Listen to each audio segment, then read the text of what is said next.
মহানবী হজৰত মুহাম্মদ সাল্লাল্লাহু আলাইহি ওয়াসাল্লামৰ পবিত্ৰ বাল্যকাল আৰু কৈশোৰ কালৰ এক বিস্তৃত আৰু ধাৰাবাহিক ইতিহাস আলোচনা কৰা হ'ল।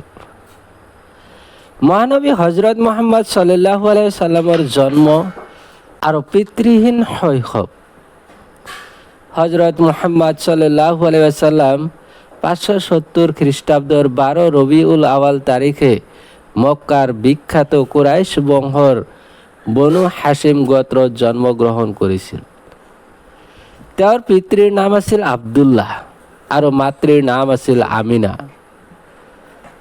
তেওঁৰ জন্মৰ প্ৰায় 6 মাহ পূৰ্বেই পিতৃ আব্দুল্লাহৰ মৃত্যু হৈছিল, যাৰ বাবে তেওঁ জন্মৰে পৰা এজন ইয়াতীম বা অনাথ শিশু আছিল।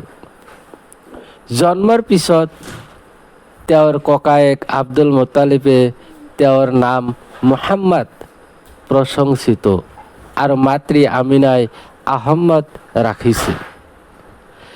মহানবী হজৰত মুহাম্মদ সাল্লাল্লাহু আলাইহি ওয়াসাল্লামৰ জন্মৰ সময়ত মক্কাৰ সম্ভ্ৰান্ত পৰিয়ালসমূহৰ মাজত এটা নিয়ম আছিল যে শিশুসকলৰ শাৰীৰিক গঠন, ভাষা জ্ঞান আৰু মৰুভূমিৰ পবিত্ৰ বতাহত ডাঙৰ দীঘল কৰিবলৈ বেদুইন ধাত্ৰীসকলৰ হাতত অৰ্পণ কৰা হৈছিল।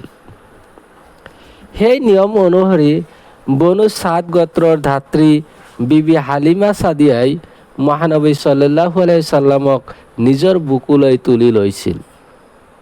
হজৰত মুহাম্মদ সাল্লাল্লাহু আলাইহি ওয়াসাল্লাম নিজৰ ঘৰলৈ নিয়াৰ পিছৰে পৰা বিবি হালিমাৰ দৰিদ্ৰ সংসাৰলৈ অভূতপূৰ্ব সুখ আৰু সমৃদ্ধি বৰকত নামি আহিছিল। শুকাই যোৱা পোহনীয়া জন্তুবোৰে প্ৰচুৰ গাখীৰ দিবলৈ আৰম্ভ কৰিছিল। বক্ষ বিদাৰণ, শাকুল চাদৰ। ধাত্ৰী হালিমাৰ ঘৰত থকা অৱস্থাতে 4 বা 5 বছৰ বয়সত এক অলৌকিক ঘটনা ঘটিছিল। ফেৰেশতা জিব্ৰাইল আলাইহিস সালামে আহি শিশু মুহাম্মদ সাল্লাল্লাহু আলাইহি ওয়াসাল্লামৰ বক্ষ মুকলি কৰি অন্তৰখন জমজম কুৱাৰ পানীৰে ধুই পবিত্ৰ কৰিছিল, যাতে তেওঁৰ অন্তৰত পাপে কেতিয়াও স্থান নাপায়। মাতৃবিয়োগ আৰু ককায়েকৰ আশ্ৰয়। 5 বছৰ বয়সত তেওঁক মক্কাত থকা নিজ মাতৃ আমিনাৰ ওচৰলৈ উভতাই অনা হয়। মাতৃৰ মৃত্যু। মহানবী সাল্লাল্লাহু আলাইহি ওয়াসাল্লামৰ বয়স যেতিয়া প্ৰায় 6 বছৰ, তেতিয়া মাতৃ আমিনাই তেওঁৰ পিতৃৰ কবৰ জিয়াৰত কৰাবলৈ মদিনালৈ লৈ গৈছিল। মদিনাৰ পৰা মক্কালৈ ঘূৰি অহাৰ পথত আবৱা নামৰ ঠাইত মাতৃ আমিনা হঠাৎ অসুস্থ হৈ মৃত্যুবৰণ কৰে। পিতৃৰ পিছত মাতৃকো হেৰুৱাই শিশু মুহাম্মদ সাল্লাল্লাহু আলাইহি ওয়াসাল্লাম সম্পূৰ্ণ অকলশৰীয়া হৈ পৰে। ইয়াৰ পিছত তেওঁৰ ককায়েক আব্দুল মুত্তালিবে তেওঁক অত্যন্ত মৰমেৰে নিজৰ দায়িত্বত ৰাখে। কিন্তু মাত্ৰ 2 বছৰ পিছত যেতিয়া তেওঁৰ বয়স আছিল 8 বছৰ, তেতিয়া ককায়েকৰ মৃত্যু হয়। খুৰাক আবু তালিবৰ তত্ত্বাৱধান আৰু দায়িত্ববোধ। ককায়েকৰ মৃত্যুৰ পিছত তেওঁৰ খুৰাক আবু তালিবে মহানবী সাল্লাল্লাহু আলাইহি ওয়াসাল্লামৰ লালন পালনৰ দায়িত্ব গ্ৰহণ কৰে। আবু তালিবৰ অৰ্থনৈতিক অৱস্থা বৰ ভাল নাছিল, কিন্তু তেওঁ নিজৰ সন্তানতকৈও মুহাম্মদ সাল্লাল্লাহু আলাইহি ওয়াসাল্লামক বেছি মৰম কৰিছিল। খুৰাকৰ দৰিদ্ৰতাত সহায় কৰিবলৈ মহানবী সাল্লাল্লাহু আলাইহি ওয়াসাল্লাম অতি সৰু কালৰে পৰা মক্কাৰ পাহাৰ পৰ্বতত ছাগলী চৰাইছিল। এই কাৰ্যই তেওঁৰ মাজত ধৈৰ্য, নম্ৰতা আৰু নেতৃত্বৰ গুণ গঢ়ি তুলিছিল। চিৰিয়া ভ্ৰমণ আৰু পুৰোহিত বহিৰাৰ ভৱিষ্যতবাণী। তেওঁৰ বয়স যেতিয়া 12 বছৰ, তেতিয়া তেওঁ খুৰাক আবু তালিবৰ সৈতে ব্যৱসায়িক উদ্দেশ্যে প্ৰথমবাৰৰ বাবে চিৰিয়ালৈ গৈছিল।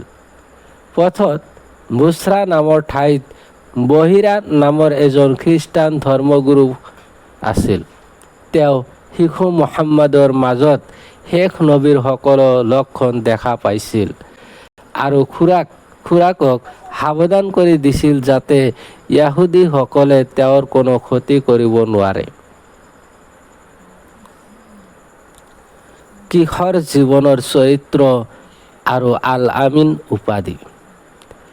আয়ামে জাহিলিয়াতেৰ যুগ অৰ্থাৎ মক্কাৰ সেই অন্ধকাৰ আৰু পাপপূৰ্ণ সমাজত হজৰত মুহাম্মদ সাল্লাল্লাহু আলাইহি সাল্লাম আছিল সম্পূৰ্ণ ব্যতিক্ৰম।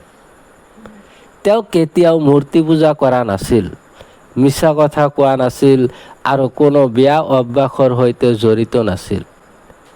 তেওঁৰ অতুলনীয় সততা, সত্যবাদিতা, ন্যায়পৰায়ণতা আৰু অমায়িক ব্যৱহাৰৰ বাবে মক্কাৰ শত্ৰু মিত্ৰসকলে তেওঁক অতিশয় বিশ্বাস কৰিছিল। মক্কাবাসীয়ে তেওঁক সৰ্বসন্মতিক্ৰমে আল আমিন অৰ্থাৎ মহাবিশ্বাসী আৰু আছ-ছাদিক অৰ্থাৎ সত্যবাদী উপাধি প্ৰদান কৰিছিল। হিলফুল ফুজুল বা শান্তি সংঘ গঠন। কৈশোৰৰ পৰা যৌৱনত ভৰি দিয়াৰ সময়ছোৱাত মক্কাত এটা ডাঙৰ যুদ্ধ হৈছিল, যাক ফিজাৰৰ যুদ্ধ বোলা হয়। এই যুদ্ধৰ ভয়াৱহতা আৰু তেজ বাণ দেখি তেওঁৰ কোমল অন্তৰ কান্দি উঠিছিল।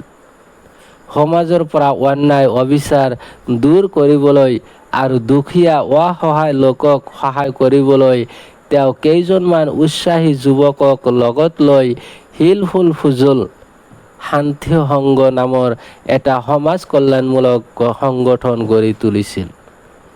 ইয়াৰ জৰিয়তে তেওঁ সমাজত শান্তি ঘূৰাই আনিবলৈ চেষ্টা কৰিছিল।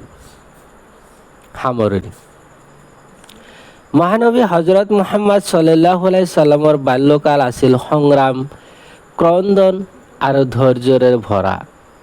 মাক দেউতাক অবিহনেও তেওঁ যি চৰিত্ৰৰ আদৰ্শ দেখুৱাইছিল সেয়া সমগ্ৰ মানৱ জাতিৰ বাবে এক চিৰন্তন শিক্ষা। ধন্যবাদ।